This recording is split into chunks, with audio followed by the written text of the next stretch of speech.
గణపతే నమః శ్రీమాత్రే నమః శ్రీ వారాహిదేవ్యై నమో నమః. Welcome to our YouTube channel Chagantipati talks. అతి పవిత్రమైన వైశాఖ మాసం లోని వైశాఖ పురాణం 2వ అధ్యాయము. వైశాఖ మాసంలో చేయవలసిన వివిధ దానములు అని ఫలితములు. నారద మహర్షి అంబరీష మహారాజుతో మళ్ళా ఇట్లనెను. అంబరీష మహారాజా వినుము. విష్ణు ప్రీతికరమగుడిచే మాధవ మాసమని వైశాఖ మాసమందురు. వైశాఖ మాసంతో సమానమైన మాసము లేదు. కృతయుగమంతటి యుక్తమైన యుగము లేదు. వేద సమానమైన శాస్త్రం లేదు. గంగాజలమునకు సాటేగు తీర్థజలము లేదు. జలదానంతో సమానమైన దానం లేదు. భార్య సుఖముతో సమానమైన సుఖము లేదు. వ్యవసాయం చేయటం వలన వచ్చు ధనమునకు సాటి అయిన ధనము లేదు. జీవించుట వలన వచ్చు లాభమునకు సమానమైన లాభం లేదు. నిరాహారంగా చేసిన తపమును మించిన తపము లేదు. దానం చేయటం వలన వచ్చు సుఖమునకు సాటి అయిన సుఖము లేదు. దయా సమానమైన ధర్మము లేదు. కంటితో సమానమైన కాంతియును లేదు. భోజన తృప్తితో సమానమైన తృప్తి, వ్యవసాయంతో సమానమైన వ్యాపారము, ధర్మ సమానమైన మిత్రుడు, సత్య సమానమైన కీర్తి లేవు.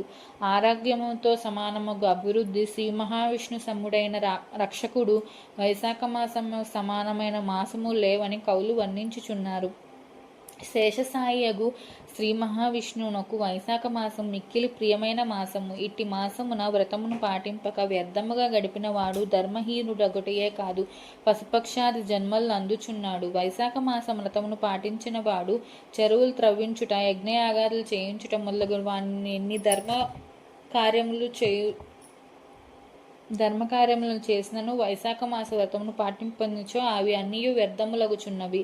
వైశాఖ వ్రతమును పాటించు వానికి మాధవార్పితముగా గావించి భక్షించిన ఫలాదులకును శ్రీ మహావిష్ణు సాయుధ్యము కలుగును. అధిక ధన వ్యయము చేయదగిన వ్రతములన్నీ ఉన్నవి. అట్లే శరీరమును క్లేశములు కలిగించు వ్రతములు ఎన్నో ఉన్నవి. ఆ వ్రతములన్నీ తాత్కాలిక ప్రయోజనములు కలిగించును, అంతయు కాక పునర్జన్మను కలిగించును, అనగా ముక్తి నీయవు. కానీ నియమపూర్వకమైన వైశాఖ మాస ప్రాతకాల స్నానము పునర్జన్మను పోగొట్టును, అనగా ముక్తినిచ్చును. అన్ని దానములు చేసినచో వచ్చు పుణ్యము, సర్వతీర్థముల యందు స్నానం చేసిన వచ్చు పుణ్యము వైశాఖ మాసమున జలదానం చేసినంతనే వచ్చును. జలదానం చేయనట్టి శక్తి లేకున్నచో అట్టి శక్తి కల మరొకరిని ప్రబోధించినచో అట్టి వానికి సర్వ సంపదలు కలుగును, హితములు చేకూరును. దానములన్నింటినీ ఒక వైపున జలదానం మరొక వైపున ఉంచి తూచిననో జలదానమే గొప్పది అగును. బాటసారులు దప్పుకు తీరుటకై మార్గమును చలివేంద్రము నేర్పరిచిన జలదానం చేసినచో వాని కులములోని వారందరూ పుణ్యలోకములు పొందుదురు. జలదానం చేసిన వారు విష్ణులోకము పొందుదురు. చలివేంద్రం నేర్పచుటచే బాటసారులు సర్వదేవతలు పితృదేవతలకు అందరూ సంతృప్తులు, ప్రీతినంది వరములు నిత్తురు.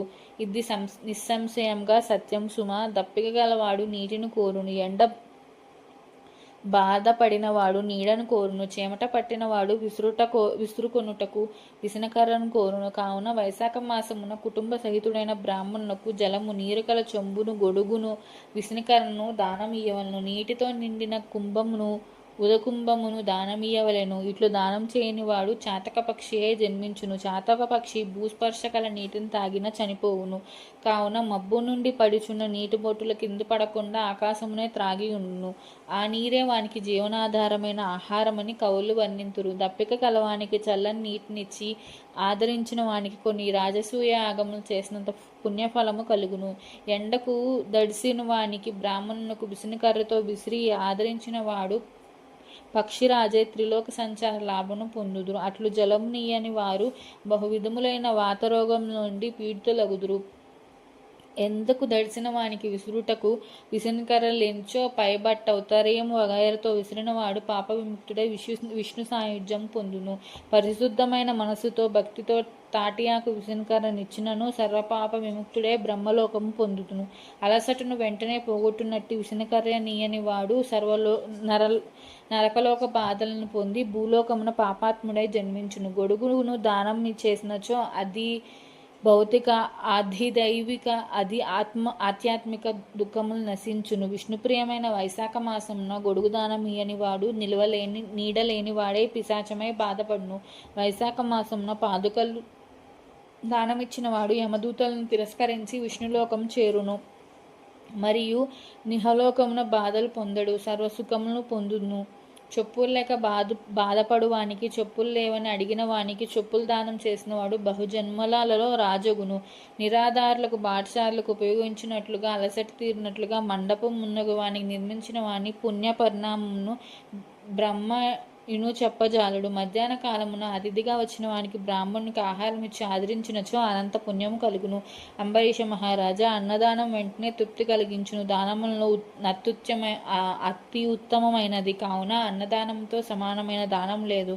అలసి వచ్చిన బాటసారిని వినయ మధురముగా కుశలమడిగి ఆదరించిన వాని పుణ్యము అనంతము.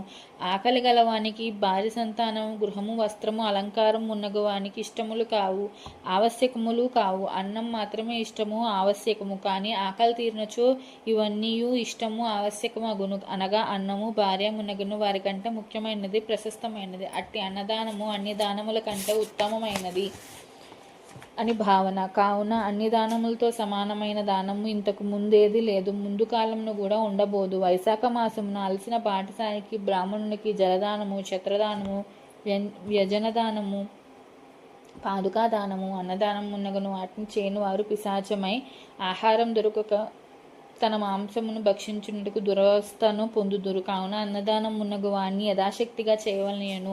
రాజా అన్నమును పెట్టినవాడు తల్లిదండ్రిని తన ఆదరణమున్నగును వారిచే మర్పించును. కావున త్రిలోకవాసులందరూ అన్నదానమునే సర్వోత్తమైన దానమని మెచ్చుచున్నారు. జన్మనిచ్చిన తల్లిదండ్రులు కేవలం జన్మనిచ్చిన అన్నదాతలు మాత్రమే. కన్నందులకు అన్నం పెట్టవలసిన నైతిక బాధ్యత వారికి కలదు. కానీ అన్నదానము చేసి జీవితమును నిలిపిన వాడు తల్లిదండ్రుల కంటే నిర్వ్యాజ్యమైన ఉత్తమ బంధువు. నిజమైన తల్లియు తండ్రియు అన్నదాతయే. కావున అన్నదాత సర్వతీర్థ దేవతా స్వరూపుడు, సర్వదేవతా స్వరూపుడు, సర్వధర్మ స్వరూపుడు. అనగా అన్నదానమును, అన్ని తీర్థములు వానిలో స్నానం చేసిన పుణ్యఫలమును, సర్వదేవతలు వారి పూజించిన ఫలమును, సర్వధర్ములు అన్ని ధర్మములు ఆచరించే ఫలము కలుగును. 2వ అధ్యాయం సంపూర్ణం. ఓం నమో నారాయణాయ. Please subscribe our channel. Thank you.